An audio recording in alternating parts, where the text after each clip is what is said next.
You're not live. We are now live, and I'm waiting for that thing to pop up that I have to put down that says we're live and being recorded.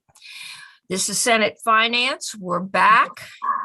I'm not sure what we're doing wrong today, but between illness and crashes and things, we're still weathering through. So Graham's got his computer up and running, and Graham is filling in for Tom Cavett, who is ill. And Graham, we're just the outline, I guess, of what the forecast is, not just for this year, but it's the out years. This is rather an unusual year.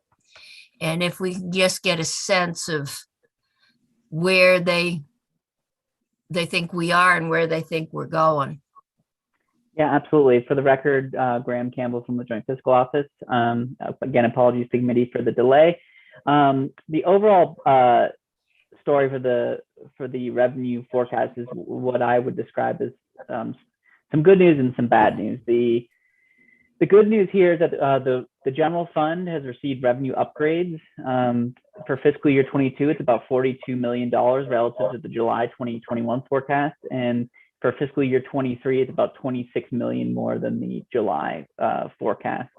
In the transportation fund, it's about $2.3 million. Sorry, it's a little of a sadder story in the transportation fund, about $2.3 million to the down, small downgrade in the transportation fund in fiscal year 22, and about $1.9 million in fiscal 23 downgraded.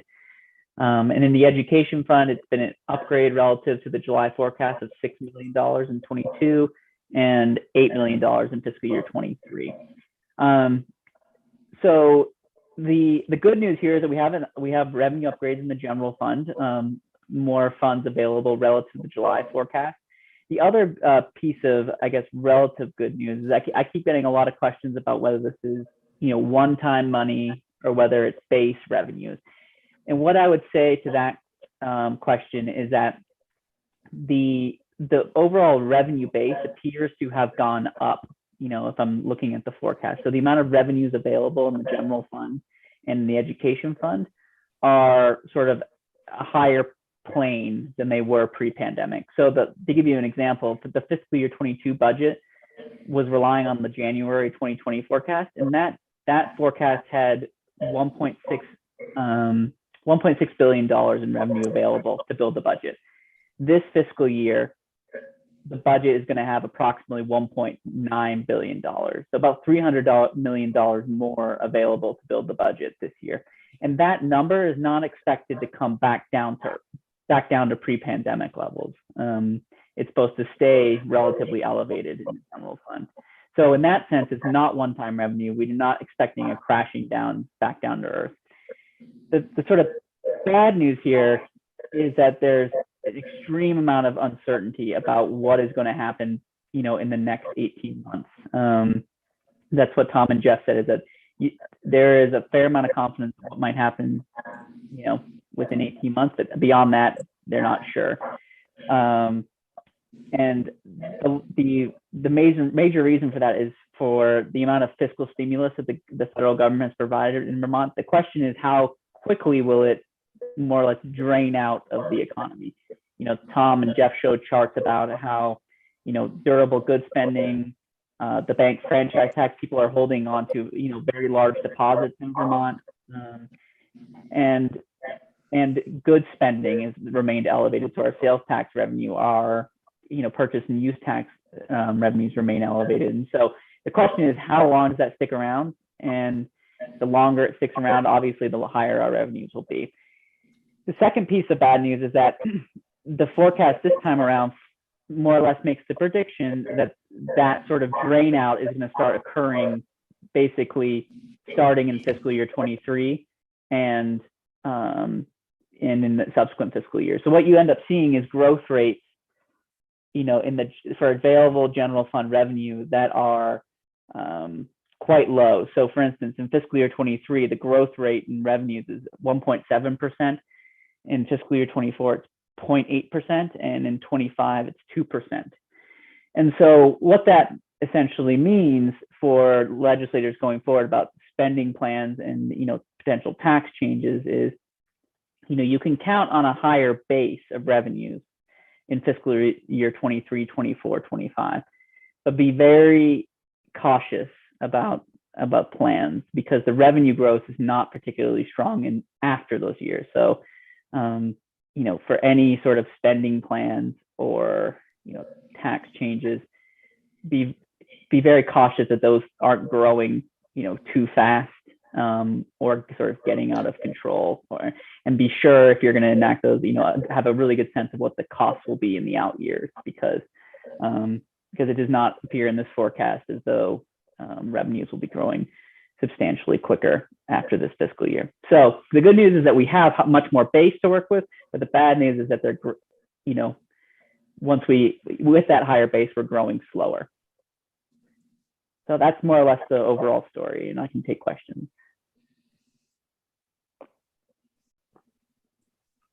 Trying to see if I was causing the feedback.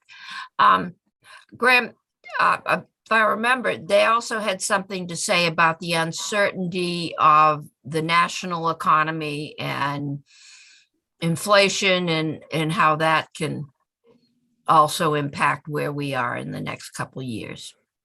Yeah, I think that fits into the overall theme of just uncertainty about, for instance, there are variables that are just completely outside of our control. So one of those that they mentioned was the Federal Reserve and interest rates. So what effect that'll have on, things like, credit access in the economy, home prices, inflation was another risk that they cited. So even though our revenues, grow generally with inflation, inflation can sort of, if programs are set up in state government, you can expect rising costs as well. And so, yeah, I think overall those two issues were brought up when they were discussed. But I think the bigger theme that when I spoke with Tom is just how much runway do we have here? How long are the good times going to last? At least revenue wise. And at that point, they said, this is more or less an 18-month forecast. So. Okay, questions? Senator McDonald? Madam Chair, I thank Graham for saying what we pretty much already know and have experienced the last several years, that given this pandemic and et cetera, what we get isn't what we were forecast, and we need to have some flexibility as we move forward and not represent that our moving forward is based on ground any solider than the ground has been in the last 2 years. Okay. Any questions? No? Okay. Thank you, Graham. Thank you. I think that was a good summary. The flight is smooth, but we have a fairly short runway. Then it gets bumpier. Okay, we've got 5 minutes before Brad James is scheduled. Brad is going to go through the waiting study.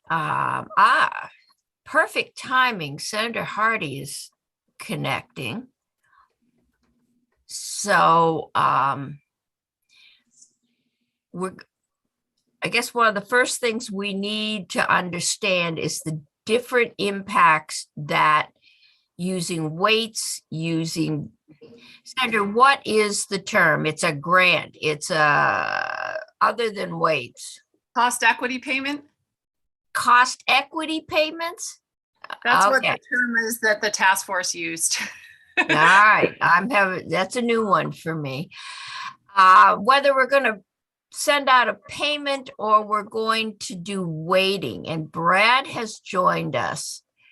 And Brad, you're going to be able to explain the difference to us between an equity payment and a weight and how they work before we start making decisions about what we should use. New one for me. Assume we know nothing, which is true, except for Senator Hardy. Waiting. And Senator Brock. They were both on the committee. And you're going to be able to explain the difference to us. So there's a between good an delay. equity payment and wait, now we're getting me playing back. Are you? Are you on YouTube as well, Brad? Maybe you need to get off YouTube. What we should use. It may be me. It may be. Hang on. Let's go Assume to the we know chat. nothing, which is It's true, me. except for Senator Hardy. That should have taken care of it. For You Jacques want or me there? to say something and see if I echo again? Yes, please. I was on YouTube because I was watching when Graham was finished. But Okay, It was me. I'm not hearing me frighteningly talking out of the ether, so. So if I heard all that correctly, yes, I can explain some of this, but I'm going to do it at a high level because I don't want to go down into the details today, which is kind of what Senator Hardy asked. So for the record, Brad James, Agency of Education, and my understanding of what the committee would like to hear is just kind of a very, again, high level overview of school district budgets, how they come up with the budget, what they're doing, how weight tie into that and play into that, and then how tax rates are quickly done. And then we'll talk a little bit about the weighting study, a little bit about the weights and the weighting model and the cost equity model. Good. So I recognize that you've all heard most of this before, so I apologize for boring you, but this is what I was asked to do, so I'm going to do it. So I believe Faith has something. I think I assume you guys are looking at it or can see it if you want to. It says student weights overview. That's the title of it. Why it's called that, I have no clue, but that's what I called it. And it starts out with a lovely chart like this with one. Would you like Faith to share that if she can? It's up to you guys. Senator Cummings, Handout here that I'm looking at, so it's, Okay. if I share screen, I can't do anything else but share screen. And I have, Oh, okay, so then we all should look at it. Senator okay. Cummings, if there's some member of the committee that would like to share their screen, they could do it. It's easy. I could do that if that helps. sure. That Yeah, help. I think that would be good. Okay. Let me see if I can figure this out. Here we go. Okay, there it Yeah. is. Thank you. Gold star. Okay. So what we're going to start out with is just basically what's happening under current law here. And basically, this is just a very simplistic representation. A school district, the school board of a school district, they develop a budget. And that budget is going to include every dollar that they're going to expend or spend on their pupils, regardless of where those monies come from or where the money's going. If they're going to spend it on their pupil, then they put it into their budget. And that goes before the voters. And the voters, when they approve the budget, are giving the board the authority to spend that money. So this means that even though they have federal money coming in to dedicated programs, the board needs the authority of the voters to expend that money. So that's what's happening here. Next slide, please, Senator Pearson. Thank you. Perfect. So at the same time they're doing an expenditure budget, they're building a revenue budget that's equal to it. And this is then the money that's coming in to pay for everything. And again, in this case, in both cases, I probably didn't say it the first slide, the amount is $3.8 million. That's the budget that we're talking about here, and the offsetting and the revenues that will balance that out. Next slide, please. So here's where we start differentiating a little bit on the revenue side. When boards are looking at their revenues, their revenues are coming in from a wide variety of sources. And I just kind of highlighted some of the major ones: the federal title programs, Title I, Title II, Title III is not huge, Title IV, special education aid from the state, categorical grants from the state in terms of transportation aid, small schools grants, merger support grants. I tend to combine the two because that's how I think of them. They may have other sources coming from not the state, but from other school districts, such as tuitions getting paid. They may have interest-bearing accounts. They may have donations coming in. They may have a surplus from a prior year. All basic things that don't have to be thought about as being raised by property taxes and going into that calculation. So that's generically, we tend to call those offsetting revenues. And that's kind of what I've highlighted there on the right-hand side. Next slide, please. So what I've done now is I've kind of yanked out those offsetting revenues over to those little circles off to the right, so just so you can see what they were. I made up these numbers just so everybody knows, because that's why there are all those zeros there. So what happens is you take your offsetting revenues, things that don't raised by property tax, you add them up. In this case, those 1, 2, 3, 4, 5 add up to $800,000. And when you subtract that $800,000 from that $3.8 million expenditure budget, you get education spending. And that's what starts the calculation for the tax rate process. The tax rate process is based on two major pieces to begin with: education spending, which is that blue column, lower than the total budget column, and then equalized pupils. And that's what we're going to get to, because that's where the weights start to come in. So next slide, please, Senator Pearson. Before, I'm going to take my prerogative to ask a question or ask Madam Chair if I Yes. could have a question. You sure can. Now you'll shut us all down. Wicked power. Brad, you've said property taxes a few times, but you're talking to the tax committee. So I just want to make sure, is it more accurate to say the ed fund, or maybe neither is perfect, but it's my fault. You're right. I should be saying homestead property taxes is what I should be saying. So I guess what I'm really wondering is a big chunk of the ed fund is the sales tax. And so are you saying shorthand property tax when you really mean all the stuff No. Okay. I understand your question. The difference is that I'm not talking about the education fund here. I'm talking about a school district budget, a single school district. I'm not talking about the education fund as a whole. If I was speaking about that, then you'd be completely correct. We would then be talking about property tax in terms of homestead, non-homestead. We'd be talking about what I want to say. We're talking about the sales tax, et cetera, et cetera. But that's not really what I'm talking about here. That's kind of off to the side right now. I'm just focusing on a single school district right now and how they see things. So we're kind of at the school district level here. Thank you.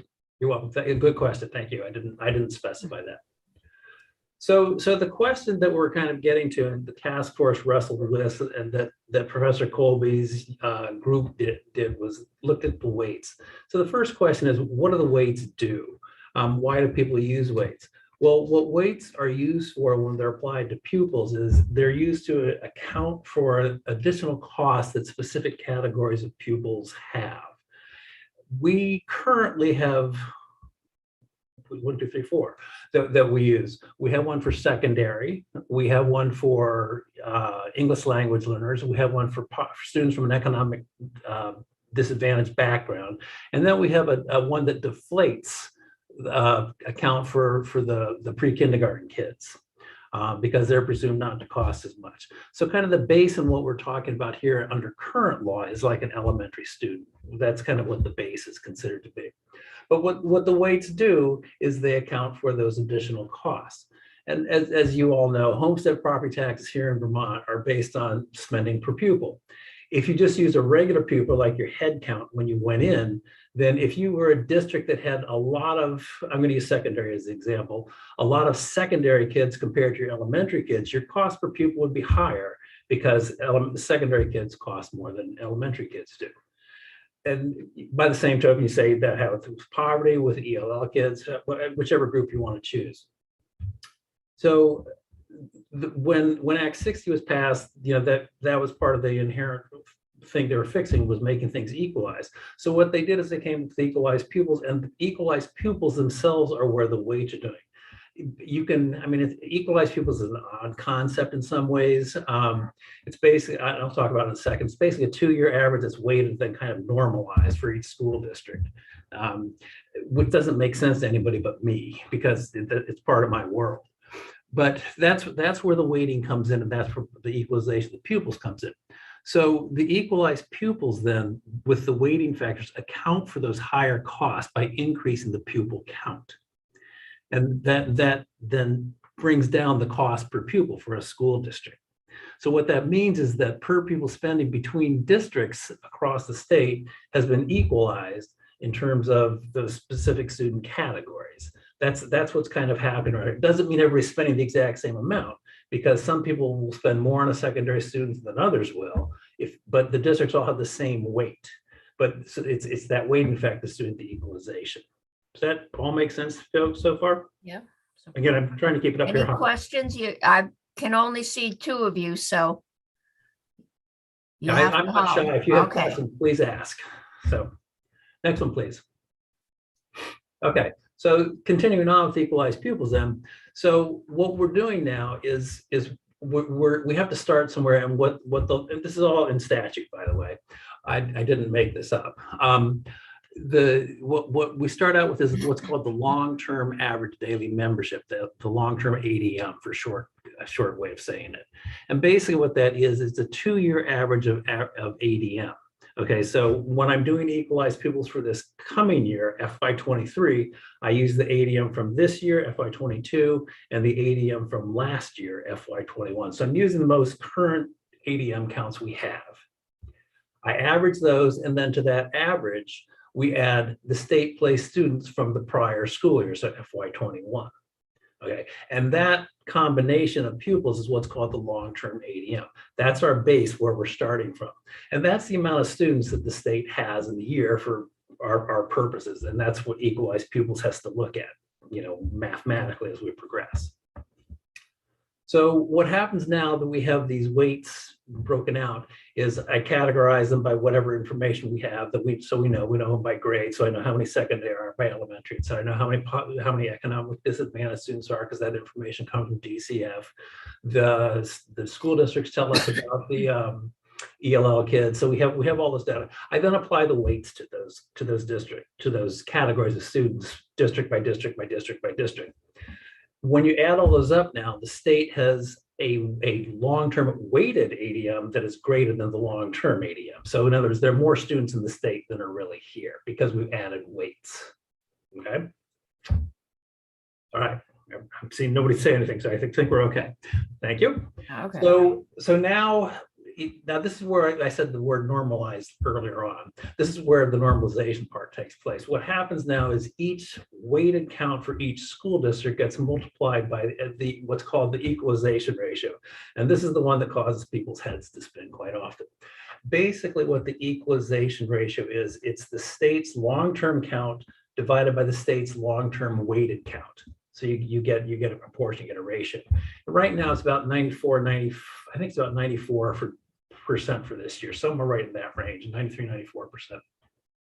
So what it means is that you've added in an additional weights that are making that percentage what it is. So that roughly 94% gets multiplied by each district's long-term weighted ADM. And what that's doing is it's bringing each district down by the same proportion. You're just basically just shrinking the count by the same proportion, so that when you add up all the resulting numbers, the state has the same number of pupils after that calculation as it started out with on the long-term ADM. None of this you really need to know, if I'm just telling you. I won't quiz you afterwards. So, but basically, but that last point is kind of key. That part you should remember is that when you do the equalization, you end up with the same number of students you started in the state. And we'll come back to that concept later on. So now what's happened by multiplying each district's weighted ADM by that ratio is you've now brought it down to, normalized it again, for lack of a better term. But what happens now is that if the district had more, and I'm going to just make it simple, if the district had more secondary students on average than the state does as a whole, its equalized pupil count will be greater than its long-term ADM because it has a higher category, higher percentage of those high-cost kids. So that's kind of what's happening. We're going to go through that in a minute as to what's really happening. So by the same token, if a district had more elementary kids than it did secondary, than the state does as a whole, then it would have a lower equalized pupil count. And again, we'll go through that in a second with math in a minute. So what's happening here is the weights are working. Since we have more than one weight, they're working in concert with each other. And so what happens is they kind of offset each other sometimes. You don't always see exactly what's happening. You may have a high percentage of secondary kids and a low percentage of poverty, and vice versa in another district, and it's going to shift everything around. Okay, so that's kind of where we're headed as to what the weights are doing. And the reason I'm talking about this is because you see some odd things when you get into the details of the weighting model from the task force. So that's why we're talking about this. Next slide, please. So here's now where I'm much more comfortable. We have numbers instead of words. Okay. This is a very simplistic example of how the weights work, but it can be the concept behind it holds true for regardless how complex the weighting system is. Okay, this is simple so that you can see it. So we know Vermont's a small state. I made a smaller state. Okay, this smaller state has 3 school districts and I cleverly named 1, 2, and 3. Each one has a total ADM count of 20 kids. All right, District 1 has 5 kids in grades K6, so elementary kids, and has 15 kids in 7-12. District 2 has 10 and 10 in each, so it's equally split. And District 3 has 15 in elementary and 5 in 7-12, but they all have 20. So the state has a total of 60 kids. Okay, 60 ADM. And I tend to say kids. All right, so in this case, the next block where it says K6 and 7-12, you see a red 0.2. That is a weight that I'm using. It is not a real weight. I made it up for simplicity, all right, because I can do that math in my head. The real weight is different. The current one is 0.25. The recommended one is 0.36, I think, and 0.39 because they split between middle school and high school. We're keeping it simple. We're just saying it's a 0.2. It's not a real weight, though. Illustrative purposes only. So what you do is you then take the weight of 0.2 and multiply it by the 7-12 ADM, the secondary ADM. And so you can see that 0.2 times 15 is 3, and just write down 3, 2, and 1 are the additional weights that get added. So if you jump over a couple columns where it says that WGHTD is weighted, the weighted ADM, you have 23 for District 1, 22 for District 2, and 21 for District 3. When you add all of those up, you get 66. This is where the equalization ratio comes from. You take the state's initial count of 60, you divide it by the weighted count of 66, and you get 0.909, so roughly 90.9%. Okay, that's the equalization ratio. I'm looking at the black column, I'm skipping the blue column for the moment. I'm the equalization ratio. You multiply that 0.9 times the weighted ADM, and you get the equalized pupil count. The end result is District 1 that had more secondary students than the other districts has a higher equalized pupil count than its ADM that it started out with. District 2 is right there in the center. It's the average, and it has the exact same number. And District 3 has lower than everybody else. So therefore, its equalized pupil count drops. It had more elementary kids.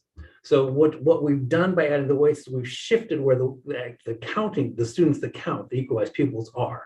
They've been shifted to that district that has more of the category that is weighted than the ones that don't. Everybody, that makes sense for everyone? Mm-hmm. Okay. But one thing I want you to notice before we leave is the totally, I'm pointing at my screen, you can't see that. The total equalized pupil count is 60. It's the same as what we started out with, the long-term ADM of 60. Okay, excellent use of that arrow there, Senator Pearson. Excellent. Next slide, please. Now we're going to confuse it just a little bit. I'm now going to bring in a second weighting factor. We're going to use one for sparsity. So in this one, the first several 1, 2, 3, 4, 5 columns are exactly the same as what you saw before. The second set of columns where it says sparsity weight, I'm showing you which districts are eligible for the sparsity weight, because not every district is eligible for a sparsity weight. In this case, District 1 is not eligible. Districts 2 and 3 are. Again, the weight I chose for sparsity in this example, 0.1, is not the real one. I just did it for simplicity's sake. So I said the weight for sparsity is 0.1. So you multiply that by the total ADM. 0 times 20 for District 1 is 0. 0.1 times 20 for the other two districts is additional 2 students. If you jump to that next column of weighted ADM, we just added all the weights up to the ADM to begin with. You have District 1 at 23, District 2 at 24, and District 3 at 23. The total for the state now is 70. It was 66 before that, but now we've added another weight. So the weighted total has gone up. So when you take 60 and divide it by 70, you get that 0.857. That's the equalization ratio. When you multiply, look what happens to District 1. When you multiply 23, because they got no weight for sparsity, when you multiply that by the reduced equalization ratio, they now have 19.7 equalized pupils. District 2 has jumped up to 20.6. and District 3 has moved up to 19.7. So what's happened with the second weight is, we saw what happened with that first weight where things were shifting around. With the second weight, that impacts what's happening.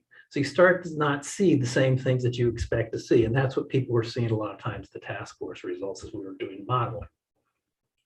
So what happened is District 1 went down from where they started out, because even though they got a bump from the secondary weight, they have no sparsity weight, and so that brought them down. They now have fewer kids than they started out with. All right, but again, what I want you to notice is the total for the state under equalized people, it still adds up to 60.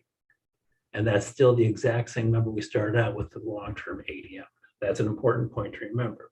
And the reason that's an important point to remember is because that happened with one weight and it happened with two weights.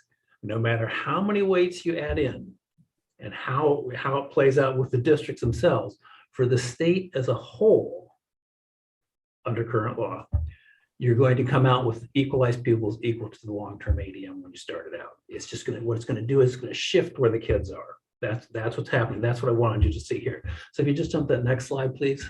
Can I ask a quick question on that, on Yeah. the sparsity weight? Is the sparsity weight actually a single weight? In other words, if you're very sparse versus a little bit sparse, or it's just a single factor? I'm going off top. Wait, I have it right here somewhere. It's two. It's two, 1, 2 sparse. No, it's three. It's 3 sparsity weights. Okay, there's one for 36 persons less than per square mile. Let me say that again. Yeah. 36 people per square mile. If you're less than that, there's one weight. It's 0.15. I should have these memorized. I used to. If your sparsity is between 36 and 55 persons per square mile, it's 0.12. So it decreases.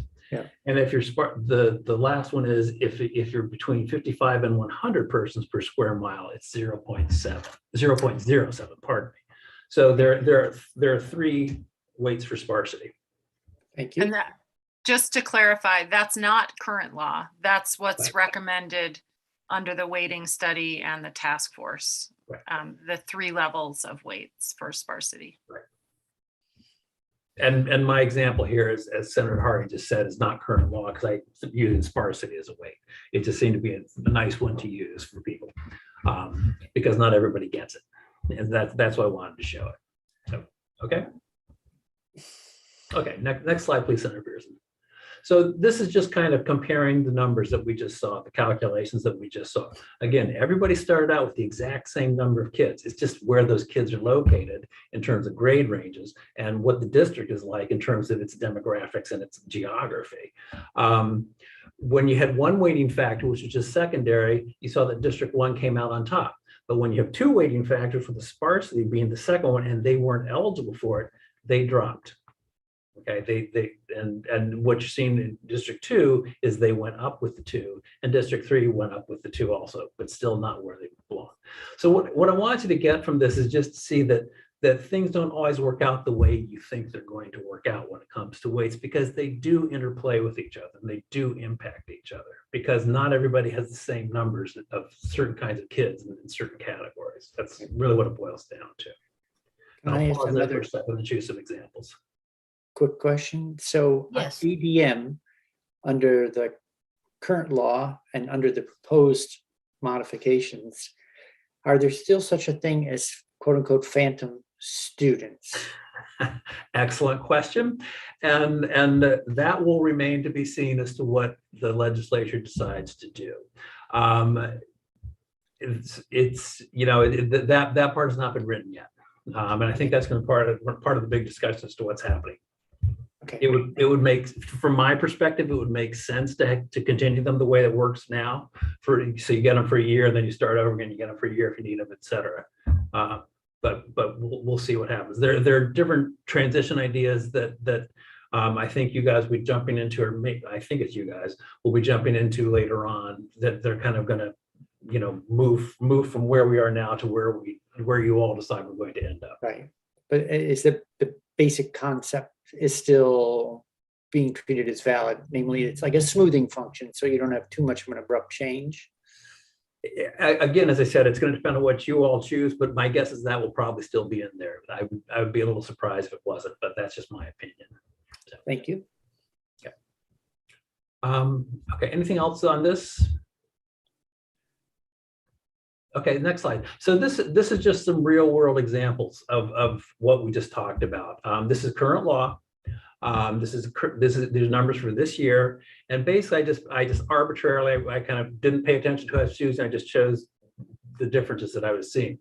So if you look at the first, that's the statewide numbers. That you're seeing that the long-term ADM is a little bit higher than the equalized pupils.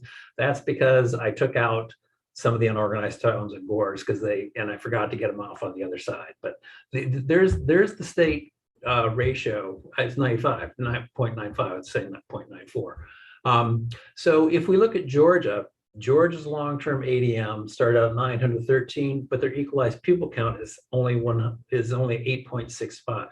When you divide those two, you get a ratio of 1.005. That's higher than the statewide ratio. And that means that their denominator, because the numerator hasn't changed, the denominator is smaller. They don't have as many weighted kids. And so therefore they lose equalized pupils. They lost 849 equalized pupils. And you can just kind of see that Mount A, the same situation, not as bad. And then Barstow's a little bit closer. They started at 301. They had, with their weighting factors, they have 297. They're just a little bit above the state ratio of 9.51. They're at 9.61, and they lost 3 kids in terms of, equalized pupils to ADM. On the other side of the coin, which is where everybody wants to be, we have Meadowy School District. They start at 312, but after weighting, they're a little bit higher. They're at 316. So their ratio is lower than the state ratio, and they gain equalized pupils over their long-term ADM. Same with Maple Run and Hayes. And again, the further away you get from the district ratio, the bigger that difference is going to be. It's all about the ratio, how those things are interplaying in there. And that's a little bit in the weeds, but that's really what's kind of happening with all of this. Any questions at the moment? Okay. Okay. We can move on then, I guess. So very quick overview of tax rate calculation, jumping back to the initial example I had of that $3.8 million budget. Remember, there are offsetting revenues of $800,000. You subtract and you get education spending $3 million. I made up this number because it's got all the zeros in it. The same thing with equalized pupils. I said this district has 200 equalized pupils. I chose that simply because we can do the division in our heads. When you divide 3 million by 200, you get line 5, which is a spending per pupil, education spending per equalized pupil, technically, of $15,000. Now, the next line down to get a tax rate is the property yield. Again, this is not the real property yield. I did it simply because this makes the math simpler, just for illustrative purposes only. The real yield this year is 11,317. I have trouble doing that division in my head. But when you take 15,000 and divide it by 12,000, my made up yield, you get an equalized tax rate of $1.25. Okay, and that's basically what the tax rate would be if all properties in that school district were at fair market value. Okay, they're not. So this is where then the common level appraisal adjustment comes in. So line 8 is the CLA, arbitrary number I picked of 93%. This one I can't do. I rely on Excel to do this one. So when you divide the $1.25 by 93%, you get $1.344, so $1.344. That's the tax rate that people will see on their property tax bill. Now, what I'm not talking about here is I'm not going into the income piece of it. It follows the same idea. It's just more complex, but just simplistically, I wanted to talk about this. But what's happening here when you're dividing by the CLA is because when you have a CLA that's below 100%, that means the town is undervaluing its property compared to what the state thinks it's worth. And so what they're doing is they're bringing the tax rate up to account for that undervaluation of property. So the dirty secret, as you all know, is your tax on fair market value. So that's in its simplest form how the tax rates are calculated in terms of education projects. This is the homestead tax rate we're talking about here. Okay. All right, next one then. We're scooting along here. So All right. now jumping to the cost equity model. Okay, the cost equity model, and we'll come back to this in a discussion in a minute. But the cost equity model is now saying that instead of weighting students, okay, so adding new weights to students, so adding new categories, changing the weights, doing all that, and running through the process we just discussed. What it's talking about is it's talking about taking those weights and turning them into dollar amounts per student, and then giving those amounts to the school districts as similar to a categorical grant. All right. So same situation, that $3.8 million budget, but this time you can see that the offsetting revenues have increased. That orangish section are what I'm calling the cost equity payments. And once again, I'm making up numbers here because I do that part pretty well. So what's happening now is you now have more money offsetting your expenditures. So next slide, please. And when you yank those out, you can see that the blue section, which you can see in the last one too, is what's remaining. That's the education spending. It's decreased. So we had the same categorical grants that begin with federal, special education, transportation, small schools, monosodium glutamate there, tuition. And then we had the cost equity payments too, of additional $1.2 million. So when you add all those up at the bottom, in that bottom section where it says offsetting revenues, you come up with offsetting revenues of, instead of $800,000, $2 million. When you subtract that $2 million from the total budget of $3.8 million, you get education spending of 1.8. When you divide by your students, your spending per pupil is going to drop. Next slide, please. So on the left is what you just saw before. On the right is under the cost equity. We're still at $3.8 million in line 1, but now the offsetting revenues are $2 million, and line 3 is the education spending of 1.8. I stayed at 200 students. All right. What's happening in the cost equity model, instead of dividing by equalized pupils, because under the cost equity model, you can forget everything I said about equalized pupils because they don't exist under the cost equity model. You divide by the long-term ADM instead. So it's that 2-year average plus state place students from the prior year. That's what you're dividing by. It's closer to real kids, I guess, sort of, maybe. I didn't change it simply because you don't know if it's going to go up or down. It's going to depend on which district you're talking about. So I just left it the same, and that way it's a constant number, and you can see what's happening. But I did put in parentheses for both sections 4 and 5 that for the cost equity model, that's what CE stands for. Use long-term ADM, not the equalized pupils. You can't tell by the numbers because they're identical, but that's what's happening. So now we have a lower education spending amount, $1.8 million versus 3, divided by the same equalized pupil count, or not equalized pupil, same pupil count in this current case, long-term ADM of 200. That gives you spending per pupil of $9,000. Now, if you were to continue along with the same yield that we had before, $12,000, your tax rate it would go down quite a bit to, I don't know, roughly 75 cents or something like that. But that wouldn't bring enough money into the education fund in terms of homestead property taxes. Everything else is constant. We're just talking homestead property taxes here. The education fund would be short because not enough homestead property tax revenue is coming in because you've dropped the tax rate. So what has to be done is the yield has to be adjusted to account for that. And so what's going to happen, and again, I made up the number of $7,000. What's going to happen is, in general, the tax rate's going to go back up to roughly where they were before, not exactly the same, but roughly where they were before. So in the kind of this, I guess you think of it in the same ballpark. There'll be extremes, some will be higher, some will be lower by quite a bit, but in general, most will be kind of in the same ballpark. So I just arbitrarily chose a tax rate or a yield of $7,000. It's roughly what Deb Brighton said when we were talking over the in the task force. But I also did it because it came out with about the right number here. And using it, when you take 9,000 divided by 7,000, you come up with an equalized rate of 1.286, which is roughly some, I wouldn't be happy with 3.6%, but it's close to the 1.25%, which is really all, or cents, which is really all I was trying to get, is that the tax rates are going to be roughly in the same area. And then you divide by the CLA to get the actual rates seen on the bill.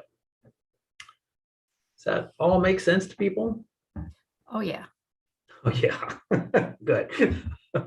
I mean, it's if you don't do it all the time, it gets confusing. It's like falling off a log for me, but I get why people forget this. Madam Chair, Yes. can I just, Brad, ask you to humor me while I try to summarize it to see if my thinking is right, and maybe Senator Hardy will help. It's for me, and maybe I help others too. The concept here is really not that we change the overall state spending. It's just that the goal would be to more accurately reflect the differences of needs between districts, right? Yes. And so the cost equity model is sometimes we might say comes off the top of the ed fund. In other words, it's still generated from the same sources of revenue. It still goes into the ed fund. It's just that it's applied at the top before you figure out your local rate. Is that accurate? That is accurate. The ed fund as a whole is not changing. From what is, we're just divided up differently and applying it differently and bringing money in slightly differently. But it's still the same idea. You nailed it. Okay, thank you. Can I just add one thing to that? Yeah, please. You're absolutely right in the way you described it, Senator Pearson and Brad. The one thing that I think I want to point out, and Senator Brock will appreciate this, if we make changes to the weights, or as recommended by the task force and the pupil weighting factors report both, if we increase the number and the size of the weights, or if we do it through a cost equity payment, either way, there's a potential of driving up the overall spending in education in the state.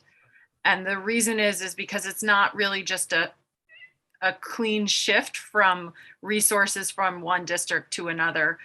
There are some districts that would potentially have their tax capacity decreased pretty significantly, and some districts that would have it increased pretty significantly. And the districts that have their tax capacity decreased wouldn't necessarily reduce their budget in the total amount, because it could have a significant impact on their educational program. So point being is that there's a potential under either scenario to increase the size of the pie. And whether you think that's a good thing or not is debatable, but it's not just taking the same pie and shifting the pieces. It's potentially increasing the size of the pie.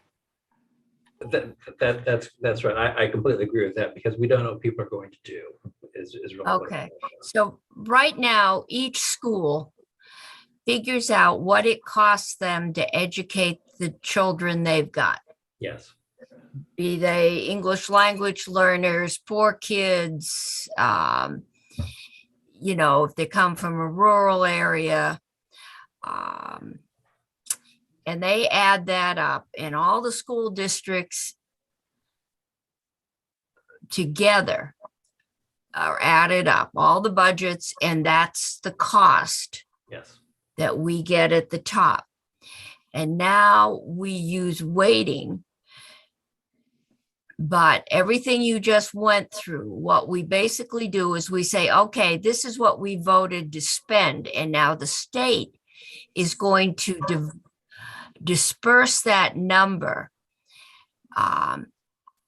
in a form not used at the local level, but that it will get dispersed according to certain weights. So you have a lot of secondary school students, and your neighbor has but you're not necessarily getting, we're just dividing it differently. Yes. And it may not reflect the actual cost or the actual spending on any of those students. So if you don't do anything really special to help upgrade your children coming from poverty that don't have access to internet, don't have a public library anywhere near them, and whose parents are both working 4 jobs, if your school doesn't spend any extra money on those kids, but they will get money because the assumption is that it's costing them more to educate them. Is that one of the? Yes, that's if I may interrupt, that's kind of what the cost equity model is doing. It's saying that each secondary kid, each student from economically disadvantaged background gets this much money.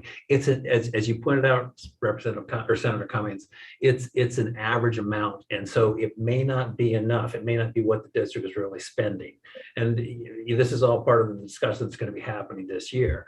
But the way it's calculated, the way you've seen it from the weighting report, is that the poverty piece is an average amount across states. That'll be good for the vast majority of people. Some will get a little less, some will get a little more, but some will get a lot less. Some will get a lot more than what they really needed because it's based on what they're spending.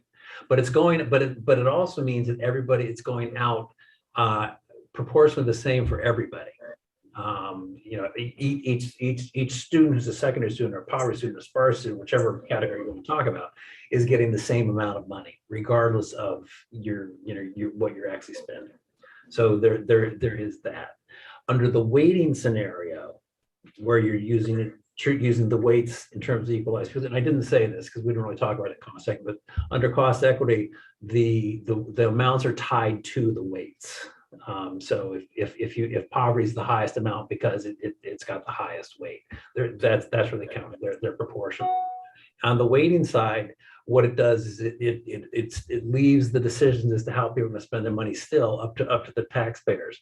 But it would change their taxing capacity directly because it would change the tax rate, all else being equal. It would change the tax rate either up or down, depending on whether they gained or lost equalized pupils in this proposal.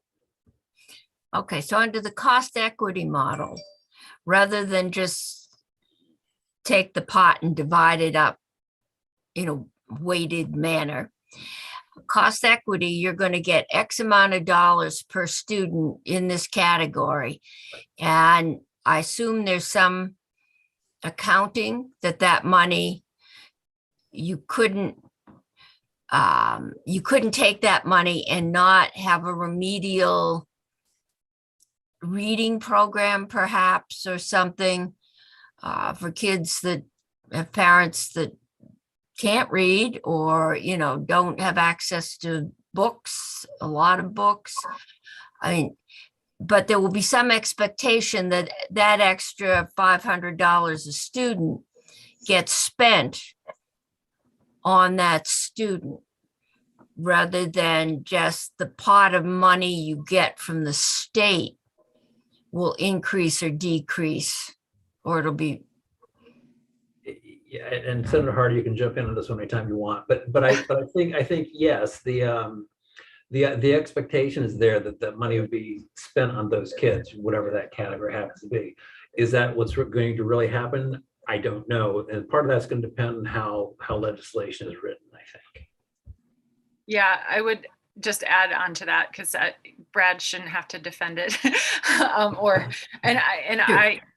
I frankly I have mixed feelings. So I don't necessarily think we should go one direction or another. So I just want to say that out loud. But the cost equity model, one of the benefits to it is that there is more transparency about the funding that is going to the school districts, and that, as Brad said, the expectation that that would be spent on the needs of students in any type of category.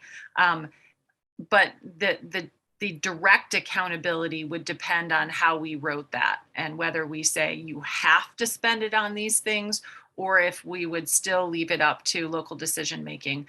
The task force did the latter, left it up to saying you're going to get these payments. It's up to local decision making, specifically how you spend them in the categories for poverty and sparsity and small schools and grade.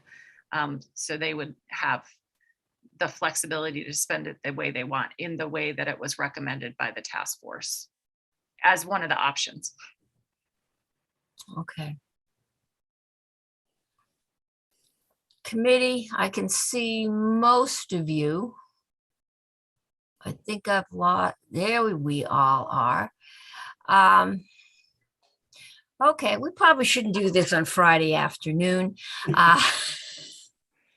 It is a lot. I've never done this. And so it is a lot to absorb. For some reason, I just thought that for every kid in poverty, you got an extra $20 more, which isn't, that's more the cost equity model. And it isn't what we're doing now. And so it's going to take a while, I think, to really wrap our heads around what's going on. And then, Ruth, did the study committee come out with goals for all of this? It sounds like we can change it whatever way we want. But what did you have something you wanted to achieve that by, was there a goal? And it seems to me before we know how to get there, we need to decide where we want to go. Yeah, so I think that, and I could direct you back to the presentation that Representative Kornheiser and I did. We had sort of overarching values that we tried to track throughout our work. And one was to improve the equity in the formula, which was the whole point of the pupil weighting factors report to begin with. And we had a long discussion about how we all sort of think about and define equity. Some of our other goals was to improve the simplicity of our formula. As you can just see, Brad just went through what our formula basically is, and it's really complicated. It's really hard for us to understand. Brad and an IBM computer can do it. Exactly. And for him, it's like falling off a log, but for almost everybody else in the state, it's completely opaque. So to improve the simplicity and to improve, or transparency, I suppose, and to improve accountability. So if we're going to, provide additional resources or shift around the resources, we want to make sure that they are meeting the goal, meeting the equity goals and meeting educational needs of the students in each of the school districts. So those, I think, were the three overarching things that we kept coming back to. And one of the reasons that one of our main recommendations, in addition to all the sort of mathematical and formulaic recommendations, was that we have an evaluation mechanism within, 5 years. Okay.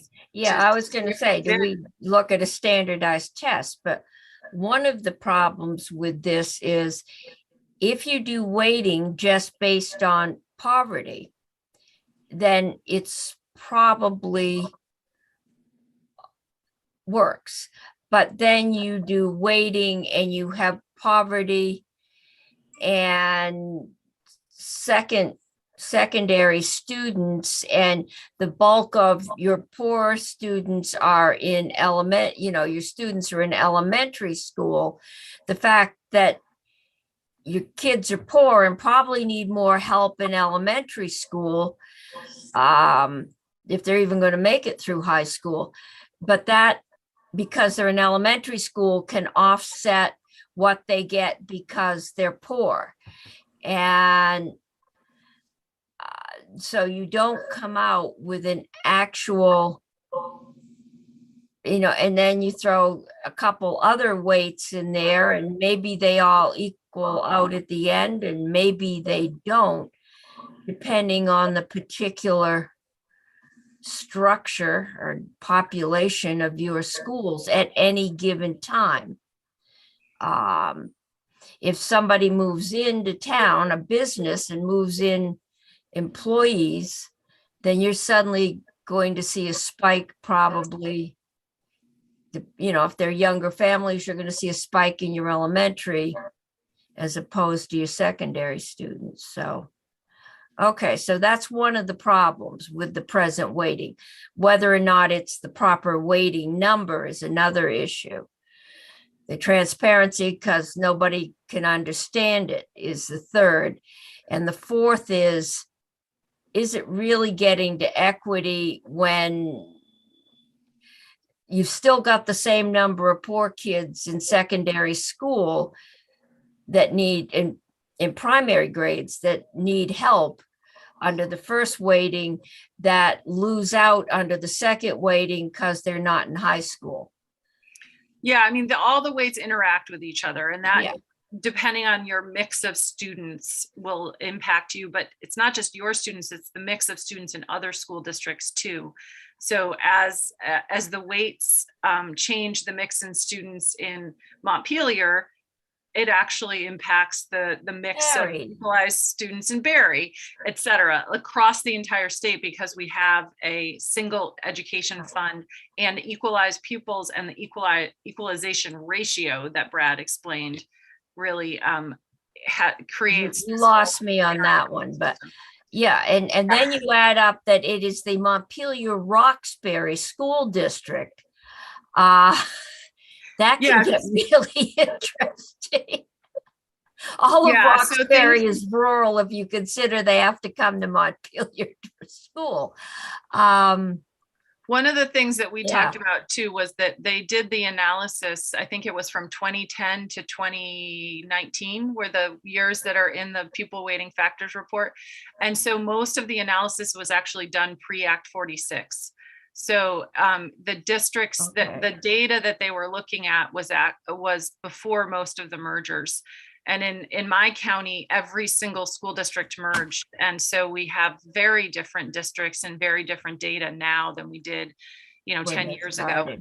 started. So that was something we also talked a lot about in terms of which weights we would choose and why, and also gets to this point of whichever we choose, whether we go with new weights or this cost equity, they need to be adjusted every so often to take into account differences, changes in data, differences in school districts, differences in us, Yeah. hopefully improvements in equity, so it's super complicated. Everything about education funding is super complicated. Yeah. I think Only it's, if it's a good and thoughtful program. If it's Yes, simple, that's right. if As it's simple, as anybody can Representative do Ansel says, once you try and make things fair, you make them complicated. Yep. So Senator Bray, So is part of, like the equalization, the math that brings it back down to the original ADM number. Is that really, does that whole step happen in order, because ultimately we're going to set a tax rate. So you need to have a per pupil spending amount. No, you could actually do it with the weighted count if you wanted to. Yeah. What that would do is, just in simplistic terms, that would increase the number of students. Right. Therefore, everybody's, well, I shouldn't say everybody, probably yes, everybody's spending per pupil would decrease, which means the yield would have to change in order to account for that. The yield would have to drop also to bring enough money back into the ed fund, as Representative Senator. I'm talking to the House too long. I'm sorry. As Senator Pearson mentioned, in terms of the bringing money into the ed fund. Yeah. Okay. because in the end, no matter how we play with this, we're going to have to set a yield tax rate that collects the amount of money that's being spent.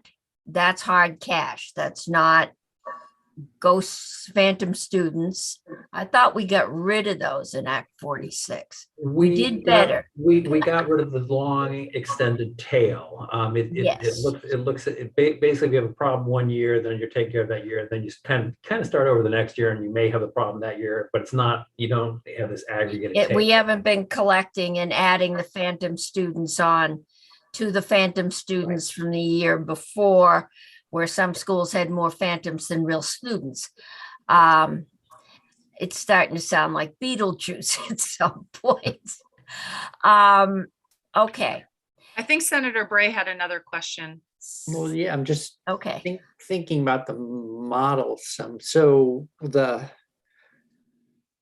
I'm trying to square treating this as kind of a zero-sum game where you say you do all this work with weights and then you bring it back down to the original count, which really says, okay, you're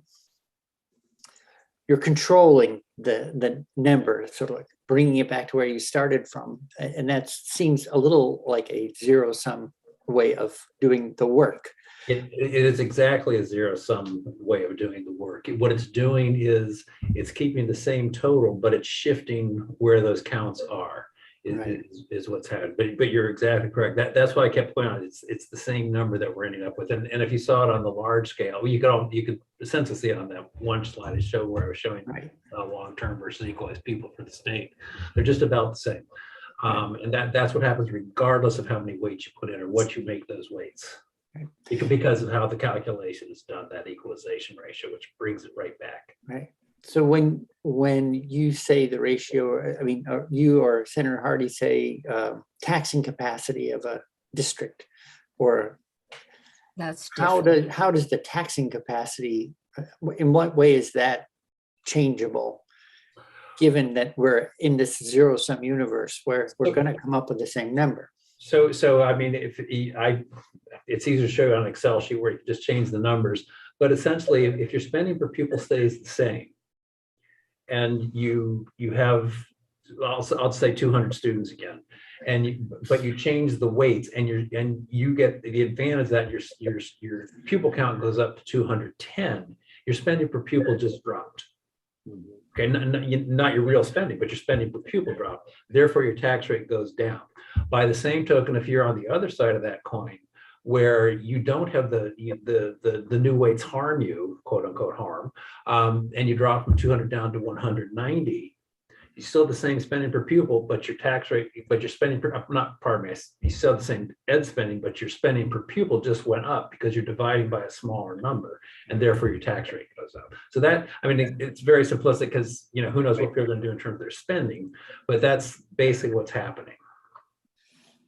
Okay, and then the last question on this is, there's a chunk of the newer model delivers a chunk of money, so what is the net effect of delivering that is it, or are we saying that's a flat amount of money to each? I'm trying to understand the advantage of, you still have that other chunk to account for, and you still have all the same weights working. So what's the dynamic that's altered by splitting it between sort of two methods, two payments? If you're using the cost equity model, which is what you're referencing, the way it was laid out in the task force is that those dollar amounts were tied to the weights. That's where they're coming from. And so what's happening is what the concept is that you're directing those dollars to where those students are. When you're using the equalized pupil count, it just is impacting your tax rate directly. And then you're leaving it up to the district to make that decision as to what, do you want to increase your spending and keep the same tax rate? Or do you want to decrease do you want to keep that low tax rate and keep your same spending? The idea would be for them to increase the spending, keep the same tax rate, and funnel that money towards where it needs. The cost equity model is just more direct and more transparent, I think, in sending it. Okay, thank you. So can I assume that if you can lay this out on a graph, we have some business managers, superintendents that, they are going into this completely blind. This has been going on for enough years. So they know what their weight was last year. That, can we assume they are in some way figuring that into their budget? At this point, no, they're No. not, because this was just rolled out in December. It was finalized in December, and they're too far along in the budget. This I don't think. No, it's the not cost this equity. year, no, but in Yeah, general, when you're doing a budget, if you've always had a weighting factor and, you haven't had three families, the one that we had a school district that had two families that adopted children with Down syndrome, and it was a small school. And it really threw all their ratios off. I remember that. Yeah, I think that was the origin of the small schools grant. But, and in very small districts, that happens. There's several that tuition out, and one or two kids moving in with, special needs blows everything. I'm assuming, though, that barring some major population change, most schools know if they have a higher percentage or will have a higher percentage of secondary students, and they know what the average poverty rate is, and that's probably doesn't change much, barring some major change, so that they must be doing that somewhere on the back page. They're calculating this. Many business managers have a fairly good idea of what their equalized pupil count would be. Yeah. Is going to be. We've been doing it long enough, and the business managers and I have talked about it long enough that a lot of them have a pretty good feel for it. They don't get it exactly, but they know roughly where they should be. So I mean, it's not gaming the system, but if you're setting your budget and you're saying we're spending, $8,000 a student, but when the weighting's done, you're going to get your student count is going up, right? So your tax rate is going down. Right. So you're going to be paying less than you're actually per student than you're actually calculating. Am I making? I know what I mean. I understand what you're trying to say. It's a hard one to articulate. Yeah. I think most districts don't budget based on equalized pupils. They certainly are aware of equalized pupils because that's where their tax rate's coming from. And so they're very cognizant of that and what the effect of equalized pupil counts will have on whatever their budget happens to be. But they're really budgeting on real kids. Equalized pupils are a little bit of a family. They got to pay a teacher to do remedial. Yeah. Yes. Okay. Yes. And so That- that's kind of what sorry, Senator Harvey. No, go ahead. I just wanted to add something, but go ahead. I was pretty much done because I'll just rant and rave. Okay, no, I think Brad's absolutely right that districts are budgeting based on the like real pupil needs in their district, and then they use the equalized pupil when they have to figure out their tax rate, and then they make adjustments if that tax rate is beyond what they think their voters would approve.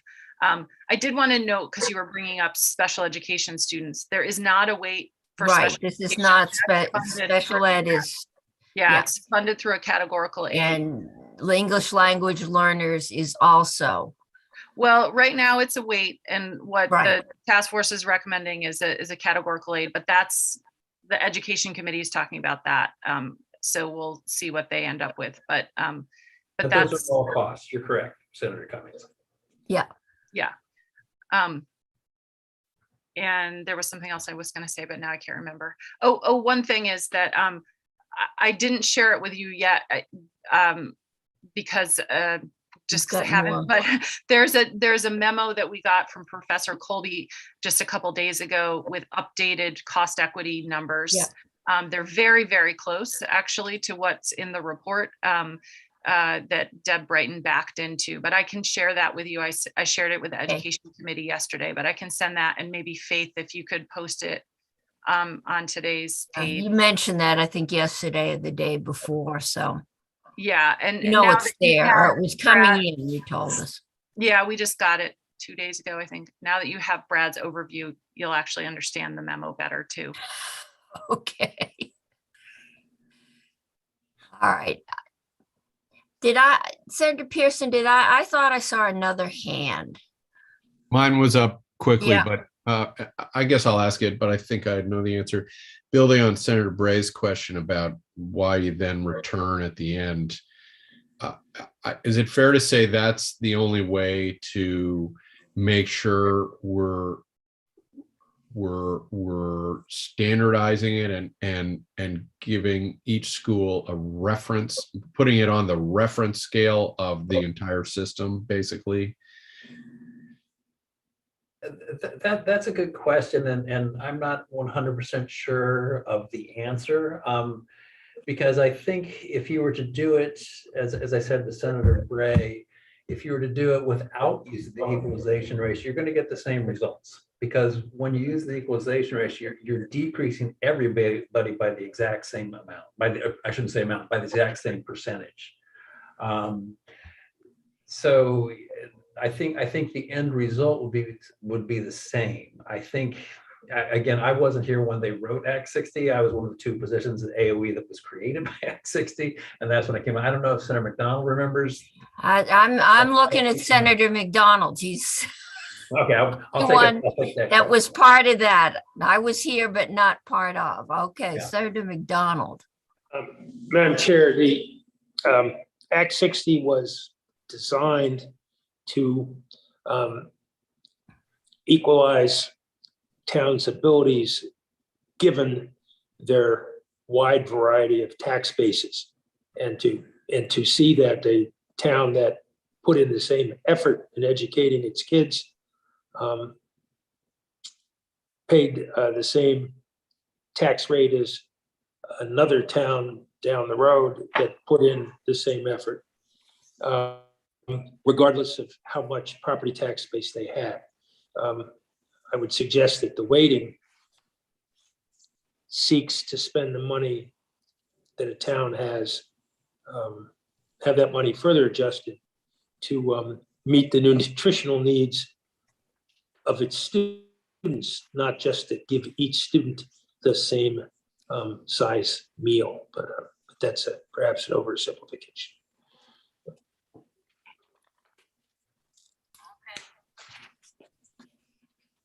Other questions? Move my cursor. If my cursor happens to be on one of your pictures, you get a white hand. And it happened to be on Senator Pearson's, but with his yellow walls, I keep seeing his hand up. So, any other questions? Or do we just need time? It's a lot, I think, to absorb. There's the numbers, but really more important is what those numbers are trying to achieve. And is this the best way to achieve them or it, that what, which is transparency, equity, and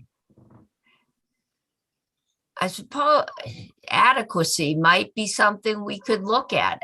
Is this adequate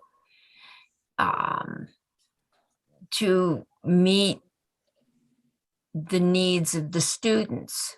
If we, so Senator Bray. Can you remind me, please, Madam Chair, what our task is around this? I know that we're getting informed, but Right. I'm trying to figure out, I'm trying to remember what our job is going to be once we have this information. Okay, I'm looking at Senator Hardy, but I believe we are tasked with deciding about the cost equity payments, if we're going to do cost equity payments, if we're going to do weighting, or if we're going to do some hybrid, which I believe is what the study is suggesting. Maybe not, but that we could do weighting for some English language learners has been pulled out. And I believe that recommendation, that one is a hard recommendation, that it go to a cost equity model, an equity payment model. And so we have to decide between weighting, the equity payment model, a hybrid of those. And I believe we have, and we're going to start that next week. We've just been trying to get folks lined up. The other recommendation that we have in two places now, that we look at the possibility of going to an income-based local, it's not a property tax, it would be an income-based local education tax, which is probably enough to do in 1 year anyway. And are we doing the transition if, depending on how much of Cliffs and stuff would be looking, because it would be an ed fund thing yet, do we do a transition, as we always have to kind of smooth out any big losers or winners, so that there's no major shock? And we Yes. also, Senator Brock, I think we have, do we have the effectiveness or evaluation? You guys do have it, and the resolution is adopted. Somehow How's the we are house, getting Michael? the House floor in here. I think that there's something going on at the State House today. Because that wasn't me, but we all, I don't know, is that Yeah. falling to us too, or is that education? Yeah, so the big picture weights versus cost equity, which I would recommend reading. I think it's page, starting on page 9. I think it's 9 through 18 of the report. If you read those pages, you'll understand these are the two big options. Which one do we want, kind of thing. There is the possibility of a hybrid. That's not necessarily what the task force was recommending, but we could probably figure that out if we want. The categorical aid for ELL is starting in education, but then would come to us. And then a transition mechanism and the evaluation piece is also in our plate. And within the big picture of cost equity versus weights is the poverty measurement, which That's right. I don't think it's going to, and additive versus multiplicative, but I don't think either of those were controversial necessarily. And they sort of flow back for both of them. But Because that sounds more like an ed fund. Is the poverty weight adequate to get? Well, it's not whether the weight is adequate, is how do we determine what a student in poverty Oh, is. well, okay, Yeah. that's right. And right Going now from it's based on the, yeah. SNAP. And Food this would move stamps into- to free and yeah. reduced lunch to universal. Right. What's the best way to do And that? if we adopt anything new, whether it's cost equity or weights or whatever we end up doing, we would need to have a transition mechanism so that we don't jolt any district too much. There are some districts that would have a huge impact, either positively or negatively, in their tax capacity, and it would be a lot to absorb in 1 year. So some kind of transition mechanism so that they don't have a huge spike or drop in their taxes. Which is a long tradition in ed Right. funding. And whatever we did, it would not be for next year. I just want to underscore that we couldn't do something that would start in FY23 because school districts are too far along in making their Yeah. budgets. It would start the following year and then phase in. Okay. Senator Bray. And so now I have a better idea of our task, which seems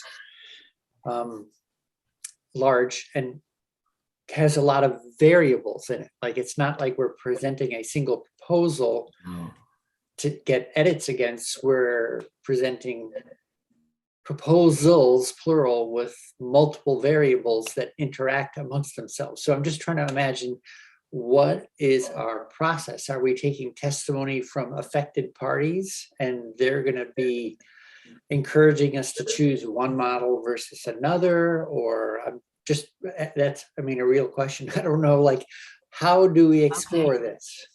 Well, I think that's up to us. Personally, I like the model that the committee used, if I'm remembering correctly, which was they worked at what would be the most equitable they worked through what do we want and what system would do that before looking at losers and winners, because once you start doing that, it can skew the whole thing. I'm assuming, since this is the Senate and not the House, that most of us will have some losers and some winners. And so half our counties will be angry at us no matter which way we go, but that's normal. But I'd like to at least start out looking at the 10,000 foot.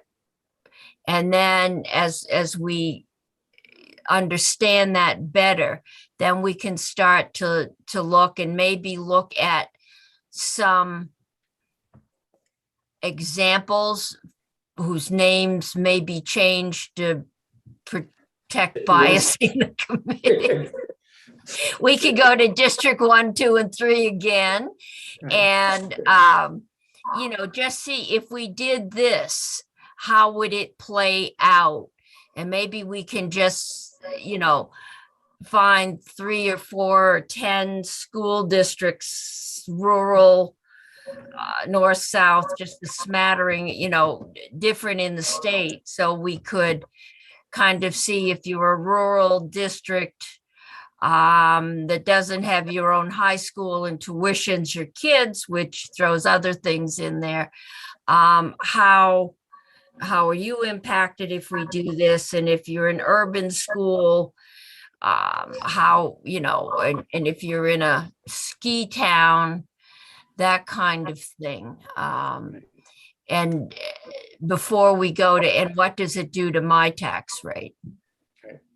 Well, that sounds wise, because otherwise we could be in the, I'm all for fairness, but I'm not quite that fair when it gets to my, one's own district. The other quick question too is I'm not trying to put Senator Hardy in the spot, and maybe we're going to come back to it, but we talked about if we're driving the conversation around this concept of equity, and I know it was a key term, and if we're going to adopt it and use it to drive our conversation, I'm feeling like we're going to have a shared understanding of what we mean by that. Mm-hmm. Yeah, Senator Bray, I can this weekend I can look back at the conversation the task force had and also the pupil weighting factors report, the actual original report about the definitions of equity, and put together a sort of one pager for the committee about that we could talk about. I put it in the chat, I can make a flow chart. That was really helpful yesterday when we were talking about cannabis.